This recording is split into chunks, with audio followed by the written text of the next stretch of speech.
Bonjour à toutes et tous. Bonjour Victoire Aubry. Bonjour Aurélien. Vous êtes CFO d'ICAD. Votre foncière a publié récemment ses résultats financiers pour le premier semestre 2020, période marquée par la crise sanitaire. J'ai plusieurs sujets à aborder avec vous.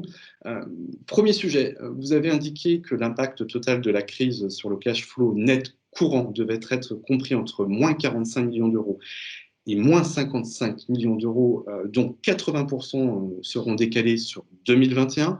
Comment avez-vous pu mesurer cet impact? Eh bien, écoutez, en effet, nous nous sommes lancés dans cet exercice difficile au lendemain de la crise exceptionnelle que nous avons traversée, qui est donc une estimation de l'impact sur nos cash flow nets courants de cette crise sur les différentes business lines. Donc, c'est un exercice assez opérationnel qui a été réalisé. Et en effet, lorsque nous estimons au jour d'aujourd'hui à une cinquantaine de millions d'euros cet impact négatif de la crise, nous avons immédiatement précisé que l'essentiel de cet impact serait décalé sur l'exercice suivant, parce qu'en réalité, il y a deux effets principaux. Quand on regarde, vous savez, nous avons trois business lines. Les deux premières, c'est l'investissement dans les actifs de santé et les actifs de bureau. Eh bien, l'un des premiers effets de cette crise, c'est tout simplement du fait de l'arrêt complet de l'économie pendant 2 mois et demi sur la première partie de l'année, le décalage des acquisitions et des investissements et même tout simplement de la location de nouveaux contrats de bail qui se décalent dans le temps de 2, 3, 4 mois et qui vont donc naturellement se reporter de la fin de l'année 2020 vers le début de l'année 2021. Ça, c'est le premier effet pour à peu près une quinzaine de millions d'euros aujourd'hui, selon notre estimation à date. Et puis le deuxième effet, il est encore plus significatif et il est technique. Notre activité de promotion, la méthode de comptabilisation de la promotion, c'est un croisement entre le taux d'avancement technique des chantiers et le taux d'avancement commercial. Or, il se trouve que là aussi, l'arrêt complet de nos chantiers pendant près de 2 mois et demi fait que le taux d'avancement technique a été à zéro pendant 2 mois et demi. Donc, mécaniquement, nous n'avons pas pu comptabiliser nos chantiers. Ce n'est pas que nous n'avions pas d'activité, c'est que nous n'avons pas pu les comptabiliser, les reconnaître financièrement. Et donc ça va se décaler dans le temps et ce sont des projets que nous allons bel et bien comptabiliser un jour, mais avec un décalage dans le temps de 2 à 3 mois. Donc c'est la raison pour laquelle sur ces 50 millions d'euros, nous estimons aujourd'hui 80%, donc 40 millions d'euros à peu près, à recouvrer, à récupérer dans le temps en 2021, l'année prochaine. Victoire, autre question. Quelles sont vos prévisions et votre analyse sur les revenus locatifs? Est-ce que vous planchez sur un maintien ou une dégradation des loyers? Alors aujourd'hui, déjà peut-être, moi je voudrais rappeler et souligner que même pendant la crise, nous avons pu continuer à signer des baux. C'est quand même une très belle performance. On l'a précisé lors de notre communication financière sur les semestriels, près de 4 baux, 27 000 mètres carrés ont été signés. Et tout ça à des niveaux de VLM stables, dans des conditions, je dirais, de négociation totalement stables. Et peut-être même, je dirais que paradoxalement, ce que l'on est en train de voir, c'est, vous savez, les entreprises, elles sont en train de se concentrer sur leurs problèmes de business opérationnel et elles ne vont pas avoir le temps de préparer des dossiers de déménagement, d'évolution stratégique, j'ai envie de dire, et de relocalisation en matière immobilière. Donc tout ça se traduit par finalement des anticipations de renégociation avec nos locataires à des conditions qui se font finalement de manière plus accélérée et d'ailleurs relativement satisfaisante pour nous. Il y a une chose que l'on voit par contre, que l'on anticipe à moyen terme, c'est l'indexation des baux qui là devrait être revue à la baisse sur la deuxième partie de l'année. Vous savez que c'est un indice qui s'appelle l'ILAT, qui est un composite donc des coûts à la construction, des prix à la consommation et du PIB, l'évolution du PIB. Rien que le PIB, lui, devrait s'établir entre moins 10, on ne sait pas trop encore aujourd'hui, et moins 12% sur l'ensemble de l'exercice.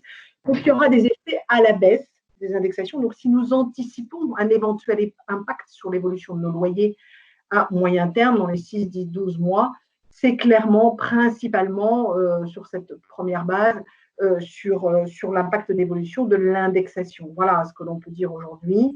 L'évolution de la demande placée est attendue plutôt à la baisse aussi sur l'ensemble de l'année, compte tenu d'un ralentissement très important par rapport à des années historiques. Hein. Nous étions sur des années très très fortes en 2018-2019.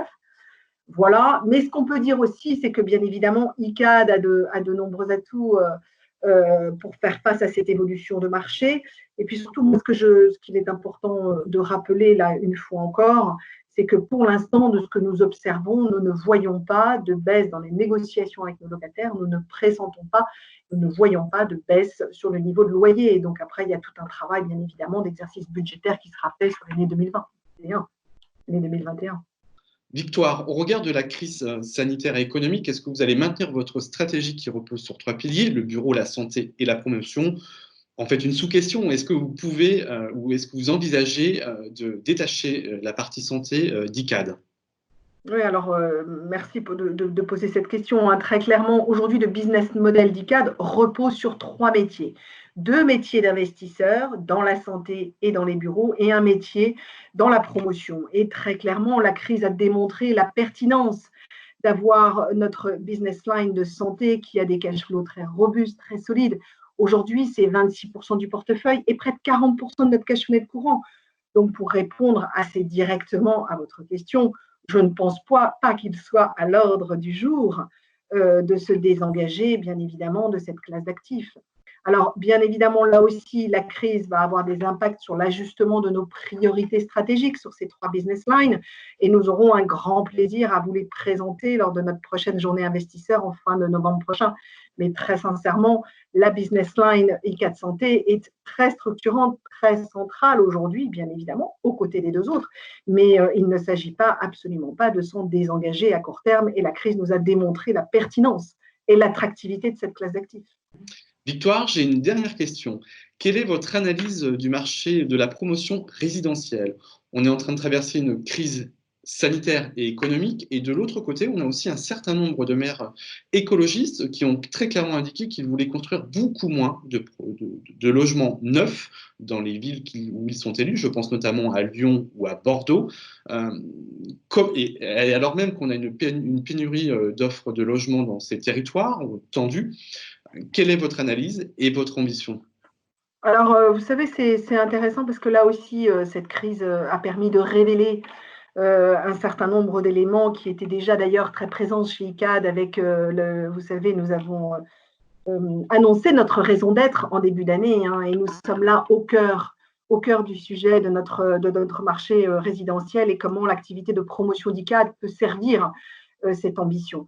La crise, bien évidemment, je disais tout à l'heure, on a arrêté brutalement nos chantiers, mais je voudrais juste préciser que même pendant la crise, nous avons continué à vendre, certes dans des proportions moindres, hein, puisque ça représente à peu près 35 à 40% de notre volume normal, je dirais, récurrent, mais nous avons continué à avoir des signatures de promesses sur le résidentiel. Je dois par ailleurs préciser que dès le lendemain du confinement, très rapidement, on a vu le marché et les achats rebondir, les demandes de signature rebondir très vigoureusement, ce qui a été d'ailleurs une très bonne surprise, avec aucun impact sur les prix, aucune pression à la baisse. Donc, ce que je suis en train de vous dessiner là, c'est qu'on a vraiment le sentiment que le marché du résidentiel reste actif avec une demande soutenue. Et en termes d'offres, nous sommes aujourd'hui sur des niveaux quasiment au plus bas de ce que nous avons pu voir en matière d'historique. Donc, nous sommes plutôt très optimistes, d'autant que nous sommes très focus sur ce que l'on appelle la construction bas carbone et la biodiversité en résonance totale avec notre raison d'être, comme je vous l'ai dit en tout début de ma réponse. Donc oui, quelque part, les renouvellements des élections municipales se sont traduits en effet par des changements d'équipe. Mais je pense que pour nous, c'est une opportunité. Nous avons de réels atouts pour faire face à l'évolution de la demande du marché, aux nouveaux enjeux et à la nécessité d'être de plus en plus focus, bas carbone. Et on va répondre à l'attente des élus. On va se concentrer et on va être de plus en plus à même d'adapter notre offre à ces nouveaux enjeux de société. Merci Victoire Aubry pour votre participation. Merci beaucoup Aurélien. Merci à vous de nous avoir suivis. À très bientôt sur BITV.